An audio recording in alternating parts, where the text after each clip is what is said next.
Vera es sin duda uno de los municipios de la provincia de Almería más conocido especialmente por sus playas, pero eh, igual mucha gente ignora que Vera es mucho más que eso y que lo ha sido históricamente. Por eso, uno de los problemas con los que suelen tropezar los constructores en muchos sitios de Andalucía y también en Vera es cuando escarban un poquito y vaya por Dios, se encuentran que las ciudades, que nuestras ciudades, pues tienen un pasado. Y ese pasado está debajo de la tierra. Y ese pasado se encargan los arqueólogos de encontrarlo y de contarnos cómo éramos antes de ser como somos ahora. Por eso vamos a hablar con María José Peregrina, que es la codirectora de la investigación arqueológica que se está haciendo en Beira, que no es otra cosa que la antigua Vera. ¿Qué tal? ¿Cómo estamos? Hola, ¿qué tal? Muy buenos días. Bueno, pues primero cuéntenos qué era Beira. Luego vamos a seguir ya buscando algunos de los aspectos más concretos de la excavación, de los trabajos que están realizando, pero ¿qué era Beira? Bueno, pues Paira hay que entenderla como el pueblo antiguo de la actual Vera, ¿no? Estaban en este asentamiento, lo que hoy se conoce como el Cerro del Espíritu Santo, y ahí lo que tendríamos era todo un pueblo, igual que tenemos hoy en día el pueblo de Vera, ¿no? Con sus casas, su entramado urbano, sus tiendas, una fortificación en la parte alta, era lo que era el antiguo pueblo de Vera. Ujú. ¿De qué época? Bueno, siempre se ha dicho que es a partir del siglo XI el asentamiento. Nosotros es cierto que estamos encontrando restos materiales desde esa época, pero todavía lo tenemos por confirmar. Es uno de los aspectos que precisamente queremos enfocarnos en la investigación. Pero siempre se ha dicho desde el siglo XI hasta el trágico terremoto de principios del XVI, ¿no? Ujú. Eh, Cuéntenos la parte, digamos, institucional que hay detrás de esta investigación arqueológica. Universidad, ¿quién más está ahí? Bueno, aquí estamos el grupo Prisma, que es producción y materialidad, ¿no? Pertenecemos al Departamento de Historia Medieval y Ciencia Técnica Historiográfica de la Universidad de Granada. Y bueno, la verdad es que somos un grupo en el que tenemos muchísimos especialistas, cada uno en un tema concreto, todos relacionados con la historia y la arqueología, desde, por ejemplo, estudios de paisajes, estudios de paramentos, de muros, cerámica, fauna, restos humanos. Así que tenemos este grupo de investigación que lo que pretendemos es abarcar todos los ámbitos que nos podemos encontrar en una excavación, especialmente en excavaciones de tanta enjundia como es la de este caso de la ciudad antigua de Beira, ¿no? Ujú. Eh, ¿Cuántos años va a durar estos trabajos? Bueno, esta excavación se enmarca dentro de lo que es un PGI, un Plan General de Investigación, que está previsto a 6 años. No descartamos el ampliar tal vez uno más, pero en un principio serían 6 años. Y actualmente nos encontramos en el tercer año de campaña, así que nos quedarían al menos otros 3 más. Ujú. Pero, a ver, hablamos siempre los arqueólogos, a los arqueólogos siempre nos los imaginamos primero metidos en cuevas. Eso, eso es lo primero. Y cuando no los vemos metidos en cuevas, los vemos allí de rodillas, limpiando con un pincelito una cosita ahí que luego resulta ser o un hueso, un hueso humano, o un trozo de cerámica. Bien, 12 meses le dedican ustedes a esto cada Sí, año. sí, sí. A ver, es una parte a lo mejor un poco desconocida, ¿no? El mundo de la arqueología, por una parte, está muy desconocida y lo que sí tiene un poco más de acceso al público está muy idealizado, ¿no? Tal vez por estas figuras del cine, ¿no?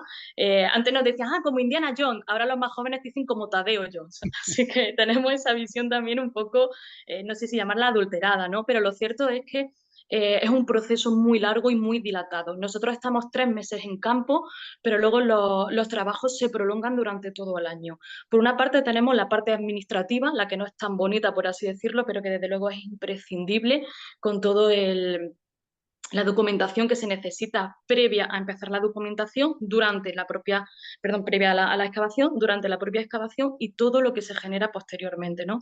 Luego, por otra parte, tenemos el análisis de todo lo que se ha excavado. No excavamos simplemente por excavar, sino que estamos intentando entender qué ocurría en ese espacio, ¿no? Y eso nos dedica muchísimo tiempo, requiere mucho tiempo y mucho esfuerzo. Y por otra parte, el propio estudio de los materiales, que a veces se prolongan durante 3 y 4 meses una vez finalizada la excavación. Así que al final aquí, aunque la gente nos vea 3 meses trabajando en una excavación, la realidad es que dedicamos muchísimo más tiempo, que no estamos expuestos al público, por así decirlo, pero sí que estamos trabajando, ¿no? Ujú. Eh, eh, Vamos a empezar por el principio, es decir, ¿cómo se llega a la conclusión de que ese sitio, el Cerro del Espíritu Santo, es el lugar en el que hay que empezar a excavar? Bueno, nosotros cuando nos enfrentamos a cualquier tipo de excavación, ya sea una excavación urbana o ya sea una excavación de un ámbito más académico, por así decirlo, siempre partimos de una documentación previa. El estudio, el análisis, la investigación de la documentación, de las fuentes, para nosotros es imprescindible, ¿no? Y nosotros nunca vamos a ciegas, entre comillas. Es verdad que en algunos casos la documentación preexistente es muy escasa y a veces sí que vamos un poco más, pues eso, a ciegas, pero en este caso teníamos bastante documentación, se conserva mucho en el Archivo General de Simancas, por ejemplo, hay muchísimas fuentes, sobre todo justo tras la toma o la conquista por parte de los reyes católicos, ¿no? Es decir, tenemos bastante documentación, se habían hecho excavaciones previamente, también prospecciones, es decir, ya partimos de una base un tanto sólida y nosotros nos planteamos efectivamente que aquí estaba la ciudad antigua de Beira y lo que necesitamos es sacar a la luz esa ciudad. Sabemos que está aquí, pero no sabemos dónde está cada cosa. ¿Dónde estaba el Alcázar? Intuimos que está en la parte más alta y así lo hemos comprobado, pero ¿dónde está el entramado o dónde pueden estar, por ejemplo, los comercios, ¿no? Que muchas veces los podemos dejar un poco de lado, o incluso sistemas de alcantarillado, si disponía, si no disponía, como digo, el propio entramado urbano, el crecimiento natural de las casas, que muchas veces es muy interesante cuando se hace esta reconstrucción a posteriori, ¿no? Ver cómo hay un crecimiento natural de la ciudad, la propia demarcación territorial, qué espacio ocupaba, ¿no? Nosotros ahora, por ejemplo, estamos excavando en diferentes partes del cerro, la parte superior, la más alta, donde está esta estatua del Espíritu Santo, ahí lo que hemos detectado y hemos encontrado es el Alcázar, ¿no? En la parte más real, que estaría destinada a los gobernantes de la ciudad, ¿no? Luego en la parte media, por así decirlo, tenemos sondeos en los que estamos excavando la muralla para también conocer este entramado de muralla. Hay que decir que hasta ahora hemos encontrado que la antigua ciudad de Beira tenía dos murallas, un doble sistema de amurallamiento, ¿no? Esto ya viene recogido por algunas fuentes, ¿no? O incluso en el coro de la Catedral de Toledo ya viene reflejada esa imagen con ese doble amurallamiento, una primera muralla en la zona de la Alcazaba y una segunda muralla que rodearía parte del pueblo. Pero es que después de esa muralla siguen apareciendo estructuras. Algunas las estamos ya identificando como casas, como domicilios particulares, y hay otras que estamos viendo si podían estar relacionadas con algún tipo de taller, de comercio, almacenaje, etcétera. Es decir, que contaríamos con varios niveles a lo largo de todo el cerro, pero hay muchísimo que todavía se quedaría sin excavar. Pero la idea es esta, es coger un poco de lo que sería el alcázar, la distribución de la muralla. También estamos haciendo prospecciones para saber un poco más, porque no nos da tiempo a excavar todo, y por supuesto las casas y el propio entramado urbano. ¿Y cómo es que todo eso acaba debajo de un cerro?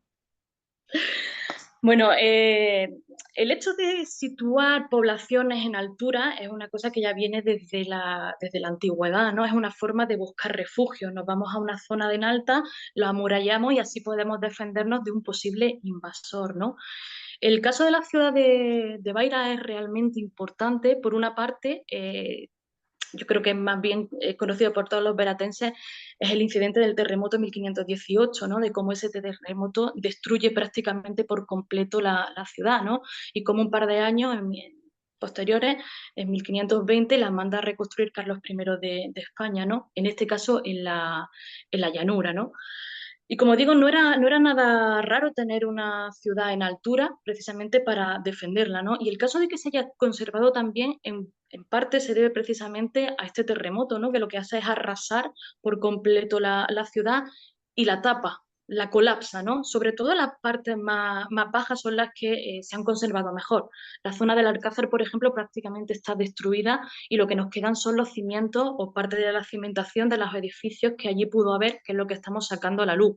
Pero sí que es cierto que tenemos un nivel, una potencia en la parte baja de las casas, por ejemplo, y diferentes edificios de casi 2 metros de altura. Eso realmente es algo espectacular en el mundo de la arqueología, ¿no?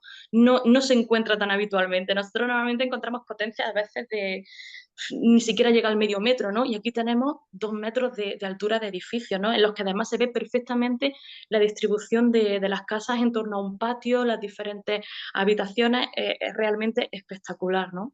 Ujú. En muchas ocasiones comenzaba hablando al principio que, bueno, la ley obliga, sobre todo en determinados lugares, a que Ujú, cuando se va a hacer una construcción, sea pública o privada, una calle ujú. o un edificio, pues hay que hacer cata arqueológica, porque evidentemente tenemos un pasado tan rico que no nos lo creemos ni nosotros mismos, ¿no? Pero Exactamente. muchas de esas veces, luego una vez excavado, se vuelve a tapar porque se encuentra, bueno, pues se investiga lo poquito, se documenta, mejor dicho, y se vuelve a Ujú. tapar. De eso aquí en Almería Capital, pues tenemos muchos ejemplos de murallas que se encuentran, luego se tapan y encima se construye una carretera, porque ya se sabe lo que hay y se ha documentado bien. En el caso este concreto, ¿se sabe ya qué futuro puede tener todo esto en lo que están ustedes trabajando? Sí, bueno, aquí habría que diferenciar de que efectivamente nosotros no estamos trabajando en arqueología urbana, por así decirlo, ¿no? Aquí no hay previsto que encima de esta estructura se levante nada, ¿no? Por una parte tenemos la creación de lo que sería el conjunto arqueológico, el parque arqueológico de Baira, que es una apuesta bastante importante por parte del ayuntamiento de aquí de Vera y que además va acompañado de un centro de interpretación, de un centro de recepción de visitantes, ¿no? Que además precisamente este año sí que se está excavando un sondeo aparte, una zona fuera del PGI, donde iría ubicado este centro de recepción de visitantes. Así que la idea es conservar todo lo que se está sacando a la luz para enseñárselo a todo el público, no solamente a la gente de Vera, a los veratenses, sino también a cualquier persona. Es una parte una forma de recuperar nuestro pasado y que quede expuesto, ¿no? Porque muchas veces efectivamente se saca, se documenta, a veces también falta un poco de divulgación, los investigadores los echamos un poco de menos, ¿no? Que a veces si quieres saber lo que había te tienes que ir o al archivo o a diputación, delegación, etcétera, y en este caso lo vamos a dejar expuesto para que sea visitable, ¿no? Y como digo, esto es una apuesta bastante importante por parte del Ayuntamiento de Vera. Así que de cara al futuro van a ser todos los restos que estamos sacando a la luz van a ser visitables. Ujú. Una pregunta, porque para los que conocen estos temas, los que les interesa la historia, pues a esto le damos un valor importante, ¿no? Pero habrá quien se pregunte, bueno, ¿y qué nos importa a nosotros? O sea, quiero decir, todo el dinero que se invierte en este tipo de excavaciones de arqueología, ¿qué, ¿qué nos importa? Bueno, pues quería que haga valer su función de arqueóloga para explicar pues qué importancia tiene que se investiguen este tipo de cosas. Le pongo el ejemplo del que está haciendo usted, pero en el otro extremo de la provincia tenemos, por ejemplo, Ciavieja en el Ejido, que es otro punto importante. También tenemos cosas muy interesantes en Adra, vamos a hablar de la Alcazaba de Almería. En fin, Ujú. cuénteme, haga valer, haga valer Baira. Bueno, pues por una parte, como digo, es simplemente para conocer nuestro pasado, nuestras raíces, ¿no? ¿Por qué nuestra identidad cultural es la que es y no es otra? Pues esto se debe a nuestro pasado, ¿no? Sin ir más lejos. Pero también tenemos que mirar de cara al futuro. Y por una parte, esto puede ser un motor muy importante a nivel socioeconómico, puede ser atrayente de turismo, ¿no? Yo creo que hay que apostar también por el turismo cultural, no únicamente apostar por ese turismo de sol y playa que en Vera está ya más que asentado, creo, desde hace ya muchísimo tiempo y que además es referente, yo me atrevería a decir a nivel nacional, porque todo el mundo lo conoce, creo. Y de hecho, este año que tenemos la participación de alumnos del extranjero, va a ser todavía más conocido incluso en el exterior, ¿no? Pero como digo, es una apuesta para el futuro, no solamente para conocer nuestro pasado, sino que de aquí pueden salir un motor económico muy importante para el municipio y, por supuesto, para la gente que habita en él. Ujú. Bueno, ¿y cómo sería la vida de los veratenses en Baira? Por la información, tanto la investigación previa como aquellas cosas que están encontrando. Bueno, pues habría que pensar que sería una vida bastante dura por dos factores. Uno, evidentemente, son culturas del pasado, no tenían los medios, los avances que tenemos hoy en día, pero aquí también hay que tener en cuenta que Bairas es una ciudad fronteriza. Está ahí justo en la frontera, por lo tanto estaba expuesta a muchísimos ataques, no solamente los que podían ser fruto de la guerra con los reinos castellanos y aragonés, sino también por el mar, ¿no? También son notorios los ataques de piratería. Era una vida difícil, eso está claro, ¿no? Estaba muy expuesto, por ejemplo, a las inclemencias del tiempo, a la sequía, no había las infraestructuras que tenemos hoy en día. Pero a mí también me gustaría pensar que había momentos de paz, momentos de tranquilidad, ¿no? Hay que imaginarse pues un pueblo lleno de gente, con niños corriendo por las casas, las mujeres haciendo las tareas, los hombres yéndose a trabajar al campo. Hay que ver también un poco, a veces nos olvidamos de esa parte, la parte más cotidiana, ¿no? No siempre son guerras y batallas, sino que a veces es un pueblo en el que vive gente, es un pueblo, una ciudad que está viva, ¿no? Y cómo sus habitantes pues hacen su día a día en las calles, ¿no? Pero sin duda la vida tendría que ser bastante más difícil de la que es ahora. Por cierto, ¿hay mezquita, iglesia? ¿Han encontrado algo de eso? Hasta el día de hoy no hemos localizado la mezquita. Hasta el día de hoy no se ha localizado. Pero es que, claro, también tenemos que tener en cuenta que nosotros llevamos 3 años excavando, ¿no? Yo me he unido este año al PGI. El PGI lo dirige Alberto García Porra y también lo codirige Moisés Alonso Valladares. Y en estos 3 años todavía no hemos localizado mezquita. Sí que es muy conocido el aljibe ermita, ¿no? Que además fue la única estructura que parece que resiste al terremoto de principios del siglo XVI, pero nosotros no hemos detectado todavía la mezquita, así que estamos todavía, se podría decir que buscándola, aunque realmente no la estamos buscando, pero oye, si no la encontramos sería fantástico. Pero no, a día de hoy la mezquita no la hemos podido localizar. Hay que tener también en cuenta que todo lo que ha sido el entorno del cerro ha estado bastante expuesto al deterioro, vamos a dejarlo así, ¿no? Se construyeron balsas de agua en los años 60, creo, principios de los 70, y eso destruyó parte de lo que hoy sería el yacimiento, ¿no? Entonces, no sabemos si en algunas de estas actuaciones pudo llevarse por delante partes como la mezquita. Pero también es cierto que estamos excavando zonas muy concretas, como te he comentado, el Alcázar, la muralla, las partes de lo que entendemos que son casas. Quién sabe, lo mismo el año que viene o el siguiente aparece la mezquita. Por cierto, ¿libros encuentran en alguna ocasión o han ¿A encontrado qué algo? libros te refieres de como los que tenemos de papel, Y bueno, claro, de la época, pero me refiero al libro. Claro, en la excavación? sí, sí, sí. No, en la excavación nada, nada. A ver, es un material que primero que no había tantos libros como nosotros tenemos ahora, ¿no? Hay que entender que es una época pasada y los libros estaban destinados o reducidos a una ínfima población, ¿no? No todo el mundo era capaz de tenerlo, por no decir que la mayoría de las personas prácticamente eran analfabetas, tanto en el mundo andalusí como en el mundo cristiano, ¿no? Y luego aparte el propio material del libro, ya sea en papel o como los antiguos pergaminos que son de piel, es un material muy sensible que con el paso del tiempo se deteriora y se pierde, ¿no? Lo que sí hemos encontrado son muchísimos restos cerámicos, de eso sí que tenemos muchísimos, muchos fragmentos, también aparecen restos de fauna, ¿no? De lo que consumía.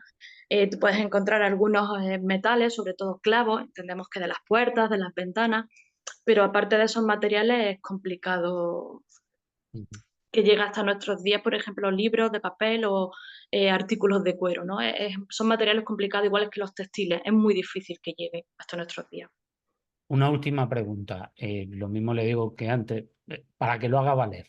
Eh, ¿Las administraciones, en términos generales, se preocupan por estos trabajos? Quiero decir, cuando ustedes piensan que hay que investigar un sitio, que hay que trabajar un sitio, ¿encuentran respaldo de las administraciones? Y en sentido contrario también, cuando las ¿cómo valora el interés directo de las administraciones? Es decir, ¿se encuentran con que las administraciones de modo frecuente busquen arqueólogos para trabajar? Bueno, pues por suerte cada vez más la tendencia es esa, ¿no? Cada vez nos encontramos con un mayor respaldo por parte de las instituciones a todos los niveles. Aquí, por ejemplo, estamos súper agradecidos en este caso con el Ayuntamiento de Vera, que está haciendo realmente un esfuerzo por promover el yacimiento, por ayudarnos y por facilitarnos toda la labor, ¿no? Por supuesto, también desde otras entidades como pueden ser delegaciones, Diputación, el Estado, aquí también contamos con fondos europeos, es decir, que cada vez son más las aportaciones por parte de las instituciones públicas, ¿no? Y luego nosotros también contamos, como digo, con el respaldo de la Universidad de Granada, que además este yacimiento concretamente, el de Baira, sirve como practicum para los alumnos de máster y de grado de arqueología. Aquí además se está haciendo una cantera de arqueólogos, ¿no? Es decir, que nos sentimos respaldados por todas las instituciones públicas, desde la universidad hasta, bueno, en este caso el ayuntamiento y demás instituciones, sí, sí. Y la tendencia creo que por suerte es esa, que cada vez nos sentimos más respaldados. Pues muchísimas gracias por sus palabras, por contarnos todas esas cosas relacionadas con Baira, pero también todas las otras cosas relacionadas con la arqueología, que yo creo que, bueno, pues si hemos pasado de Indiana Jones a Tadeo Jones, pues yo creo que también va siendo el momento de ver la arqueología como lo que realmente es. Muchas gracias. A vosotros, hasta luego.